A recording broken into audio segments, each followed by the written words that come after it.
আজ তুলা রাশির জাতক ও জাতিকাগণের কর্মক্ষেত্রে পদোন্নতির একটা যোগ আছে, বেকাররা চাকরি পাওয়ার একটা যোগ আছে এবং ছোটোখাটো ব্যবসা বাণিজ্য দেওয়ারও একটা যোগ আছে।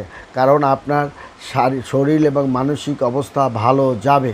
পেশাগত জীবনে আপনার এখন যেহেতু যারা পেশার জন্য বা চাকরি বাকরির জন্য প্রচেষ্টা করে যাচ্ছেন, আজ থেকে তাদের ক্রমশ তুলারাশি জাতক ও জাতিকাগণের ক্রমশ উন্নতির দিকে তার যাবে এবং উত্তেজনাপূর্ণ সুযোগ নিয়ে আসবে এবং আকস্মিকভাবে একটা অর্থভাগ্য বা সুযোগ লাভ আপনি করতে যাচ্ছে। তুলা রাশির জাতক ও জাতিকাগণ ধৈর্য সংযমের সঙ্গে কাজ করুন, রাগ ক্ষোভ প্রশ্রয় দিবেন না। কেউ কারোর সঙ্গে ঝগড়াঝাটি এড়িয়ে চলার চেষ্টা করুন এবং প্রতিবেশীদের কারোর সঙ্গে বিরোধ হওয়ার সম্ভাবনা আছে এবং ধৈর্য সংযম আপনি যদি রাখেন তাহলে আপনার জন্য আজ থেকে